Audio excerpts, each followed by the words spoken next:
today I'm going to be talking about the classes that I'm going to be taking this upcoming spring 2023 semester.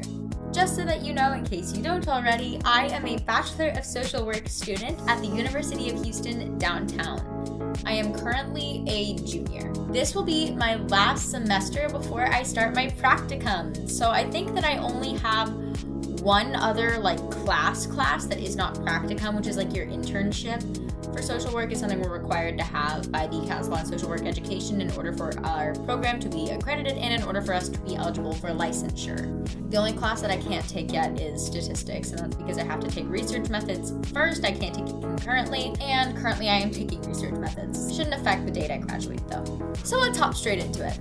First, let's just talk about the classes. The first class I'm taking is Urban Practice 2. Urban Practice 2 is similar to Urban Practice 1, but I don't really know how to describe it, so I'll just read off the course description. This course focuses on ethical and effective social work practice with groups, organizations, and communities. It focuses on affecting the well-being of clients through organizational change from within social work agencies and organizations. Institutional, organizational, and group leadership is emphasized, as well as structural change theory, practice techniques, and evaluation methods for groups and larger systems. Pretty similar to Urban Practice 1, pretty standard, just more practice, more learning about social work itself. Next up is the class I'm least excited for, Urban Issues in the Global Environment. I'm going to also read you this course description and you'll find out quickly why I'm not excited for it. This course examines globalization and its effect on the world's population. It explores the historical, social, cultural, economic, environmental, and global influences affecting social policy and policy practice. I hate globalization. Hate it. Been learning about it since 6th grade world cultures. It's boring. There's only so much you can learn about it. I'm just not interested. I haven't been since the 6th grade.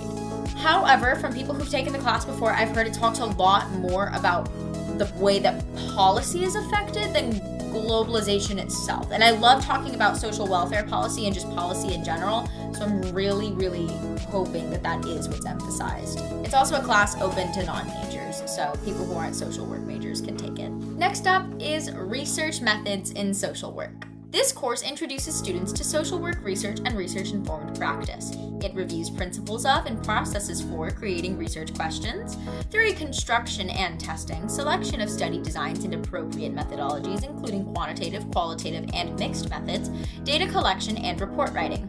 Particular emphasis will be given to human subjects protection and study design and implementation guided by professional values and ethics. I've heard that this class is a lot of writing research papers, and you learn how to paraphrase very, very well. I took human behavior in the social environment too with a girl that had already taken research methods, and she said that is where she learned how to paraphrase, and she found paraphrasing so second nature to her by that point that she literally never quoted anything. I read the paper that she wrote for the end of the semester for that class. She didn't quote a single thing. Everything was paraphrased. Next up is the class I am the most excited for, which is Crisis Intervention. This will be the first elective of 2 that I have to take to graduate from this program. The course description is that this is an examination of crisis theory, models of intervention strategies at multiple levels across populations, and use and purposes of supervision. I have been so excited to take this elective. There were 3 electives that are offered or supposed to be offered pretty regularly that caught my eye when I applied for this program, and that was Practice with Children and Adolescents, Crisis Intervention, and Understanding Suicide. Mostly because I want to work with a population in those situations. There's not much else I can really say other than I'm really, really excited to learn. Next up, my final class for the semester, and actually one that I literally only signed up for yesterday, and the second elective I'm taking, not Understanding Suicide or Practice with Children and Adolescents. It is Directed Study in Social Work.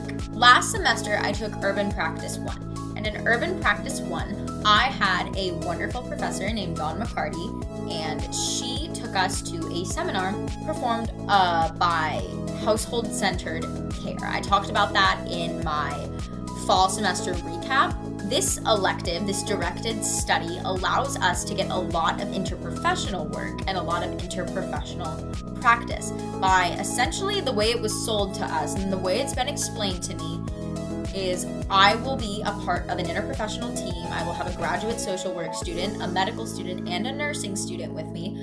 I think we'll also have like a supervisor or something like that. Pretty obviously, we probably should. None of us are licensed yet. And we will be going to 3rd Ward Houston houses, people who are underserved, and helping them out with like medical problems, typically working with people who are a lot more distrustful of the medical establishment as a whole and of helping professions. I don't like doctors or the medical establishment either, so I think I'll be working with people that I'll be able to connect with. And I also just felt like in my chest this pull towards it.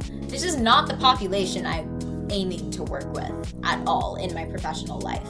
I just felt like this was an opportunity that I should take to see how I like working with adults and to see just what I'm gonna get myself into when it comes to being a social worker. And again, to get good interprofessional experience, because interprofessional teams are a lot more common now because they are so very useful.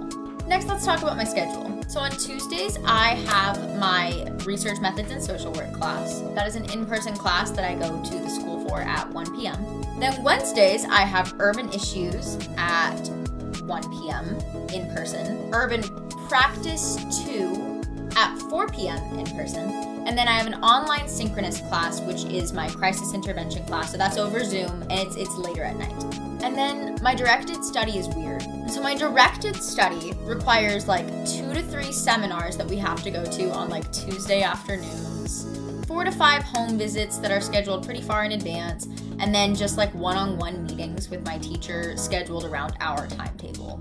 That's probably the most flexible class that I have. Other than that, I don't like the schedule. I really wanted to have it so that I only went to campus 1 day a week, not 2, but that no matter how I changed my things around, like no matter if I took a class at 5 o'clock in the morning on a Tuesday, I still was gonna have to go in 2 days a week, so I figured I might as well. I also wish crisis intervention wasn't at 7 o'clock in the afternoon, because I'm telling you, when I took case management at the same time, in the same format, I hardly ever was able to like pay full attention in the class. I didn't get as immersive an experience out of it. I still made a good grade, and I still learned a lot. I just wish it wasn't so late. However, I'm not going to complain too much because I don't have to go to class like 5 days a week, even 4 days a week. I'm only going to class for each of these classes once a week. It's pretty flexible in comparison to other people my age. And that is all. I hope that you all are having a wonderful time. I hope your spring 2023 semester is wonderful whenever you start it, if you've already started, because I am not starting. It's January 6th when I'm filming this, but this will be posted on January 11th, so I won't even be in school yet, like for another 5-6 days. I hope the semester is great for you. I can't wait for school. I really hope you enjoyed this video, and I'll catch you all later. Stay safe, stay smart, work hard. Bye.